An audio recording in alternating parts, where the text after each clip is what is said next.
The kitchen smelled like jasmine tea and something else. Something wrong.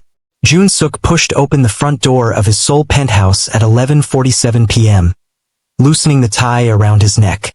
The meeting with the Busan suppliers had run longer than expected, and exhaustion pressed against his temples like a vice.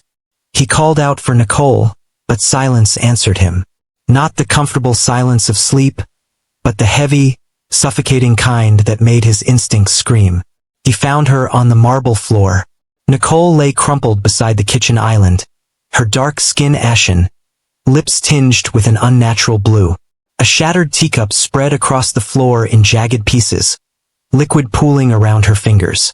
Her body convulsed once, violently, and foam gathered at the corner of her mouth. Jun-suk dropped to his knees, his hands shaking as he pulled her into his arms. Her pregnant belly pressed against him. 7 months of life they had created together. He pressed 2 fingers to her neck. Her pulse was there, but faint, irregular, like a dying drum. Nicole, Nicole, stay with me. His voice cracked. He had negotiated with warlords, stared down the barrels of guns, ordered executions without flinching. But holding his wife's limp body broke something inside him that no bullet ever could. He dialed emergency services with trembling fingers, barking their address in Korean before switching to English, begging them to hurry. While waiting, he swept the tea remnants into his hand, the scent hitting him wrong. Too sweet, too floral, and underneath, something metallic and bitter that didn't belong. The ambulance arrived in 8 minutes, the longest 8 minutes of his life. Before we dive deeper, let us know in the comments where you're watching from. We'd love to hear from you. And if you're new here, click on the subscribe button so you never miss any of our upcoming videos. The hospital fluorescent lights burned his eyes. Doctors rushed Nicole into emergency care, shouting medical terms in rapid Korean. One doctor, an older woman with silver-streaked hair, pulled Jun-suk aside. "Your wife has been poisoned," she said, her voice clinical but not unkind. "We've identified traces of aconite in her system. It's a plant-based toxin, extremely rare and difficult to obtain. Who would want to hurt her?" Jun-suk's mind raced through possibilities. Rival gangs, business competitors, someone from his past seeking revenge. He had built an empire on blood and secrets, and enemies came with the territory. But Nicole was supposed to be protected, hidden, safe. "The baby?" he asked, his throat tight. The doctor's expression shifted, and he saw pity there. "We're monitoring. The fetal heartbeat is weak but present. The next 48 hours are critical for both of them." He thought his enemies had finally found her. But the truth was far more personal and far more cruel. 6 months earlier, Nicole Simmons had walked into his life wearing a navy suit and carrying a portfolio that weighed more than her confidence. She had flown from Atlanta to Seoul for a senior analyst position at Jun-suk's tech company, a legitimate business that served as the public face of his less legitimate operations. The interview took place in his corner office, floor-to-ceiling windows overlooking the sprawling cityscape. Nicole sat across from him, her natural hair pulled back in a professional bun, her dark eyes sharp and assessing. She didn't flinch under his gaze the way most candidates did. "Your projections for the Southeast Asian market are aggressive," she said, flipping through the company brief he'd provided. "Almost recklessly so. You're banking on government contracts that haven't been secured and infrastructure that doesn't exist yet." Jun-suk raised an eyebrow. And it's brilliant," she continued, leaning forward. "If you diversify the supply chain and hedge against political instability with secondary partnerships in Singapore and Malaysia, your current model puts all your eggs in one basket. That's not vision. That's gambling." He smiled then, genuinely amused. Most people told him what he wanted to hear. Nicole told him what he needed to know. "You're hired," he said. She blinked. "Don't you want to see my references?" "I've already seen them. I've also seen your thesis on emerging markets from Georgia Tech and your work with the Carter Center's conflict resolution program. You're overqualified for this position, which makes me wonder why you're here." Nicole met his eyes without wavering. "I want to build something that matters. And I heard you don't accept mediocrity. I don't, he confirmed. Welcome to the team, Miss Simmons. What he didn't tell her was that his company was a carefully constructed front, laundering money from his family's criminal empire through legitimate tech investments. What he didn't expect was that she would make him want to be more than the sum of his darkest choices. The first month, they barely spoke outside of business meetings. Nicole immersed herself in market analysis, impressing his executives with presentations that challenged their assumptions. Jun-suk watched from a distance, fascinated by how she navigated the male-dominated corporate culture with grace and steel. The second month, late nights at the office became routine. They'd order takeout, Korean fried chicken and pickled radishes, arguing over expansion strategies until the cleaning crew arrived. Nicole asked him about his childhood, and he found himself telling her things he'd never shared. How his father had built the organization from nothing. How duty and honor weren't just words but chains that bound him to a life he never chose. You could choose differently now, she said one night, sitting cross-legged on the office couch, sauce smeared on her chin. Could I? He handed her a napkin. Legacy isn't something you walk away from. Legacy is just a story we tell ourselves to justify staying stuck, Nicole replied. You're smarter than that. He wanted to argue, but her words planted seeds he couldn't ignore. The third month, someone tried to kill him. A rival faction sent 3 men to his car after a late meeting. They were professional, efficient, and would have succeeded if Jun-suk hadn't been trained since childhood to expect violence. He disarmed the first attacker, broke the second one's arm, and shot the third in the leg before his security detail arrived. Nicole witnessed it all from the office window. She cornered him the next morning, her hands shaking but her voice steady. What the hell was that? Jun-suk sighed, closing his office door. You should sit down. I don't want to sit down. I want you to explain why 3 men tried to murder you in the parking garage. He told her everything. The money laundering, the protection rackets, the weapons trading and gambling operations that funded legitimate businesses across Asia. His family's position in the Korean underworld, carefully balanced between traditional Yakuza structures and modern criminal networks. Nicole listened without interrupting, her expression unreadable. I'm resigning, she said finally. I understand. You understand? She laughed bitterly. I came here to build something good, and instead I've been working for a criminal enterprise. Do you have any idea how that makes me feel? Used, Jun-suk said quietly. Deceived. Angry. I would feel the same. Then why did you hire me? Why bring someone like me into this? He met her eyes. Because you saw potential in my projections that no one else did. Because you're brilliant and honest, and I wanted that near me. And because... He stopped, uncertain how to continue. Because what? Because being around you makes me want to be better than what I am. The silence stretched between them, heavy with implications neither was ready to name. Nicole left his office that day, and he thought he'd never see her again. But she returned the next morning with a proposition. I'll stay, she said, on 3 conditions. First, you keep me out of anything illegal. Second, you start transitioning legitimate profits away from criminal funding. And third, you tell me the truth from now on. About everything. Jun-suk stared at her. Why would you do that? Because I see what you could become. And because walking away feels like giving up on something that matters. They shook hands, and he knew in that moment that he was falling in love with her. If you're enjoying this story, hit that like button and let us know in the comments what you think will happen next. Your engagement helps us bring you more incredible stories like this one. But love in his world came with shadows, and the darkest shadow had a name. Yoon Hae-rin. Jun-suk's ex-wife appeared at a charity gala 2 weeks after Nicole agreed to stay. Hae-rin glided through the crowded ballroom like she owned it, which in many ways, she did. Her family controlled shipping routes across the Pacific, their wealth old and vast, their criminal connections deeper than Jun-suk's.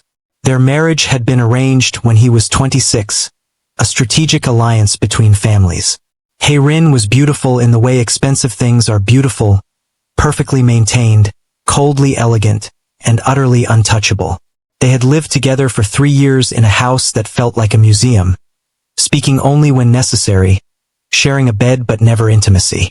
The divorce had been quiet, negotiated through lawyers and intermediaries. She kept the house. He kept his freedom. They hadn't spoken in 8 months. Until now. Jun Suk, Hae-rin said, appearing at his elbow with champagne in hand. I heard you hired someone new, an American analyst. How progressive of you. Her eyes tracked across the room to where Nicole stood talking to investors, animated and genuine in a way Hae-rin never was. She's talented, he said neutrally. I'm sure she is. Hae-rin's smile didn't reach her eyes. Just remember that our world has rules. Some women understand them, others don't. It was a warning wrapped in politeness, and Jun Suk recognized it for what it was. Hae-rin saw Nicole as a threat, though he couldn't understand why. Their marriage was over. What did it matter who he worked with? He would understand too late. Over the following months, Jun Suk and Nicole's relationship deepened. Stolen kisses in empty conference rooms. Weekends exploring Seoul's neighborhoods. Nicole marveling at temple architecture while he marveled at her. She taught him to see his city through new eyes, and he taught her Korean phrases that made her laugh. You're different when you're with me, she observed one evening, lying beside him in his apartment. Lighter. You make me want to be different, he admitted. Nicole, I need to tell you something. She propped herself up on one elbow. What? I want to marry you. I want to leave all of this behind. The organization, the violence, everything. I want to build a life that's ours, not inherited or obligated. But I need to know if that's something you want too. Nicole's eyes filled with tears. Are you serious? I've never been more serious about anything. She kissed him then, and her answer came in the way she held him like he was something precious rather than dangerous. They married in secret 3 months later. A small ceremony at a private temple outside the city. No family. No announcements. Just them and a future they were choosing together. Hae-rin found out within a week. The first sign was flowers delivered to Nicole's desk. White chrysanthemums, funeral flowers in Korean culture. The card read simply, "Congratulations on your marriage." The second sign was business deals falling through. Partners who had been reliable suddenly backed out, citing mysterious concerns. Suppliers delayed shipments. Investors grew nervous. Jun Suk knew his ex-wife's signature when he saw it. She was applying pressure, reminding him that her family's connections ran deep and her influence was vast. Why is she doing this? Nicole asked, frustrated and confused. She didn't even want to be married to you. It's not about love, Jun Suk explained. It's about status. In our world, being my wife meant something. Power, respect, position. She's angry because I chose you over all of that, and she sees it as a rejection of her worth. That's insane. That's the world I was born into. Then Nicole discovered she was pregnant, and everything changed. Jun Suk wept when she told him, pressing his hand against her still flat stomach with wonder. A child. His child. Created out of love instead of obligation. He made a decision that night that would set everything in motion. I'm getting out, he told his underboss, a grizzled veteran named Kwon who had served his father. I'm dismantling my operations and transitioning everything legitimate. Kwon's expression darkened. The families won't accept that. You can't just walk away. Watch me. But someone else was watching, and she had already decided that Jun Suk's exit from the criminal world meant her own exile from power and influence. Don't forget to subscribe and hit that notification bell so you never miss our next story. We've got more incredible content coming your way. Now, in the hospital, Jun Suk sat beside Nicole's unconscious form, holding her hand while machines beeped rhythmically. Her belly rose and fell with shallow breaths, and he found himself talking to their unborn child. I'm sorry, he whispered. I tried to protect you both. I tried to leave it all behind. But my past found us anyway. Detective Lee entered the room, a weathered investigator Jun Suk had worked with on occasions when their interests aligned. We have preliminary results on the poison, Lee said. Aconite, like the doctors said. But it's not street-level poison. This is pharmaceutical grade, processed and concentrated. Whoever did this had access to serious resources. Suspects? Jun-suk asked, not looking away from Nicole. Too many. Your rival in Busan, the Choi family, has been expanding aggressively. Your company's CFO just got passed over for promotion in favor of your wife's recommendations. There's also your cousin Taeyong, who's been vocal about your decision to step back from family operations. Jun-suk's jaw tightened. Check them all. Already on it. But there's something else you should know. Lee pulled out his phone, showing security footage. This was delivered to your building 3 days ago. High-end tea from Golden Lotus Imports. It's a luxury supplier that only serves elite families. On the screen, a delivery person handed a package to their building's concierge. The package was labeled with Nicole's name. Who ordered it? Jun-suk demanded. That's the interesting part. The order was placed through an intermediary service, the kind wealthy people use when they want anonymity. We're tracing it now. Over the next 24 hours, Jun-suk's world became an investigation. He interrogated his household staff with cold precision. The cook who prepared Nicole's meals, terrified and tearful, swore she never touched the tea. The housekeeper who cleaned their apartment provided alibis. His driver, his security team, everyone was questioned and cleared. Meanwhile, Detective Lee's team dug into the tea supplier. Golden Lotus Imports kept meticulous records, but the order had been placed through layers of shell companies and encrypted communications. Professional, careful, expensive. The Choi family was questioned and released. They had alibis and their style was bullets, not poison. The CFO broke down during interrogation, admitting jealousy but nothing more. Taeyong was in Japan during the poisoning, confirmed by immigration records. Every lead evaporated like smoke. Then the intermediary's phone records came through, and one number appeared repeatedly. A private line belonging to someone with connections to old money and older grudges.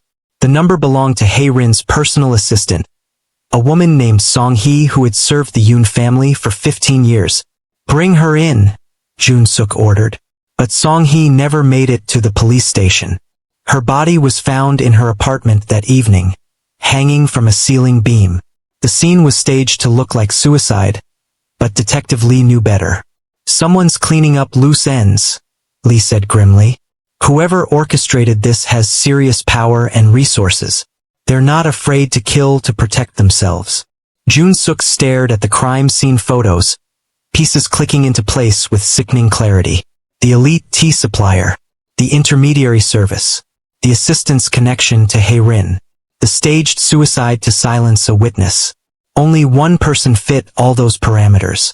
He left the police station and drove to the Yoon family estate, a sprawling compound in Gangnam that spoke of generations of wealth and influence. Security tried to stop him at the gate, but Jun-suk's reputation preceded him. They let him through, unwilling to start a war. Hae-rin sat in her garden, surrounded by perfectly manicured bonsai trees, wearing a silk hanbok that cost more than most people's cars. She looked up as he approached, unsurprised. I wondered when you'd come, she said calmly. Jun-suk stood over her, every muscle coiled with rage.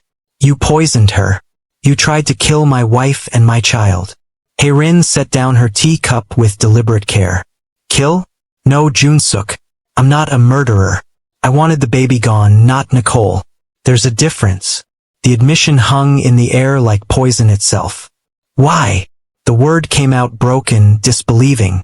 Hae-rin stood, meeting his eyes with chilling composure. Do you know what it's like to be infertile in a world that values women only for the heirs they produce? I was 17 when I learned I could never have children. 17, and already worthless in the eyes of families like ours. That's not Nicole's fault. That's not our baby's fault. No, Hae-rin agreed. But watching you build a family with her, watching you give her everything I could never have, watching you dismantle the empire that was my only source of power, that became unbearable. I thought if she lost the baby, you'd see her as I was seen. Broken, insufficient, and maybe, just maybe, you'd remember that legacy matters more than love. Jun-suk's hands trembled with the effort of not striking her. You destroyed an innocent life out of jealousy and spite. I destroyed a threat to my position, Hae-rin corrected. You chose love over legacy, Jun-suk. So I chose legacy over love. We each made our decision. You're insane. I'm practical. In our world, power is everything.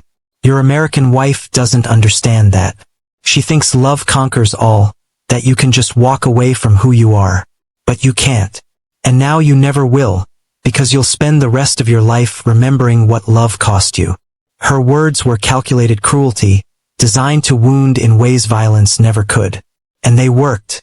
If you've made it this far, drop a like and share this video with someone who loves intense stories. Let's get this story to 10,000 likes. At the hospital, Nicole woke up 3 days after the poisoning. Jun-suk was at her bedside when her eyes fluttered open, and for a moment, hope blazed in his chest. The baby? She whispered, her hand moving to her stomach. The doctor entered, the same silver-haired woman who had treated Nicole initially. Her expression told them everything before she spoke.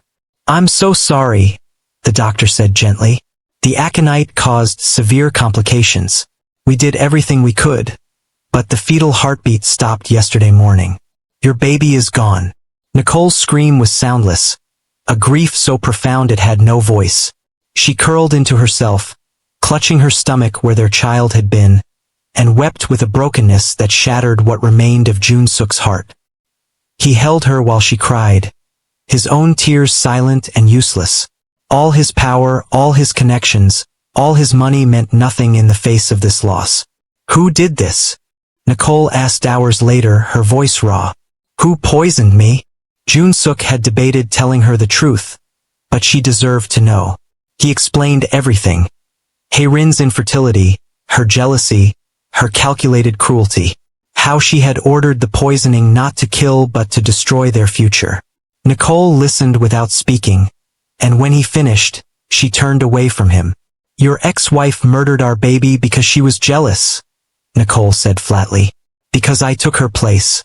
Because in your world, I'm the outsider who didn't belong. Nicole, get out. Please, get out. Her voice broke on the words. I need to be alone. I need to not look at you and remember that loving you cost me my child. Jun-suk left, each step away from her room feeling like walking through broken glass. Outside he made phone calls. To lawyers. To contacts in government. To rivals of the Yoon family who had been waiting for an excuse to move against them. He leaked evidence of Hae-rin's criminal activities, carefully documented over years. Money laundering, bribery, connections to international trafficking rings. Within a week, Hae-rin's empire began to crumble. Authorities raided Yoon family properties. Assets were frozen. Partners distanced themselves. Her father, furious at the exposure, disowned her publicly to protect the family's remaining interests. Hae-rin was arrested on a Tuesday morning, led from her estate in handcuffs, while news cameras captured her fall from grace. Jun-suk watched from a distance, feeling nothing. Revenge was supposed to bring satisfaction, but it only left him empty. He dismantled his own operations next, selling legitimate businesses and dividing assets among his former associates. The criminal empire his father built dissolved systematically, each piece carefully distributed to prevent power vacuums and gang wars. Kwon came to him one final time. Your father would be ashamed, the old underboss said. My father built all this on blood, Jun-suk replied. I'm ending it the same way. Tell the families I'm out. Anyone who comes after me or Nicole will face consequences that make our old wars look like children's games. Kwon nodded slowly. And if they agree, then we all live with our choices. 6 months later, Jun-suk and Nicole sat on a balcony overlooking the Mediterranean Sea. They had bought a villa in a small Greek town where no one knew their names or their history. The money was clean, invested in bonds and real estate far from Seoul's shadows. Nicole's hair had grown longer, and she wore it natural now, no longer bound by corporate expectations. She was thinner than before, grief having carved away something essential. But she was there, and that was more than Jun-suk had any right to hope for. I went to the memorial today, she said quietly. They had planted a cherry tree in their garden, a living marker for the child who never breathed. I know. I named them, Nicole continued. I know we never knew if they were a boy or a girl, but I needed to call them something other than the baby we lost. So I named them River, because rivers flow and change and find their way to something larger. Jun-suk's throat tightened. River. That's beautiful. They would have been 6 months old now. Her voice broke slightly. I wonder what they would have looked like, if they'd have your eyes or my smile. I think about that too, every day. Nicole looked at him then, really looked at him, and he saw the cost of their love written in every line of her face. Do you regret it? Choosing me? Never, he said fiercely. I regret that loving me put you in danger. I regret not protecting you better. I regret every second of pain you've endured. But I will never regret choosing you. Even though it cost us River?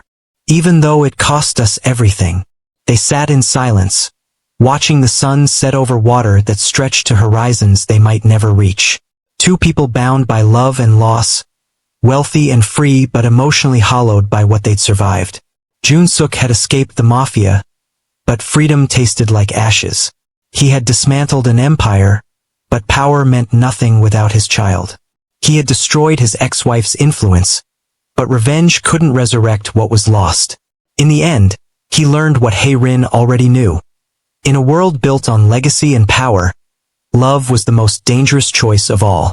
Not because it made you weak, but because it gave you something precious enough to lose. And they had lost everything that mattered. Nicole reached for his hand, and he took it, holding on to the only thing he had left. They would survive this. They would build something new from the ruins of what might have been. But they would never forget the child who should have grown in their garden, playing among cherry blossoms and making a future that belonged to love instead of legacy. The story of Han Jun-suk and Nicole Simmons didn't end with happily ever after. It ended with two people learning to breathe around a wound that would never fully heal, in a quiet villa far from the life that destroyed them. Some debts can never be repaid. Some losses can never be recovered. And some loves, no matter how strong, cannot protect you from a world determined to make you pay for choosing happiness over power. He thought his enemies had found her. He was wrong. The poison came from someone closer, someone who understood that the cruelest revenge isn't death. It's taking away the future someone dared to dream of. And in the end, legacy won. Not through strength or strategy, but through the simple, savage truth that in their world, love was always a weakness someone would exploit. Before you go, if the story moved you, please like this video, leave a comment with your thoughts, and subscribe to our channel for more powerful stories that explore the depths of human emotion and the prices we pay for the choices we make. Share this with someone who appreciates complex, emotional storytelling. Thank you for watching, and remember, some stories stay with us long after they end.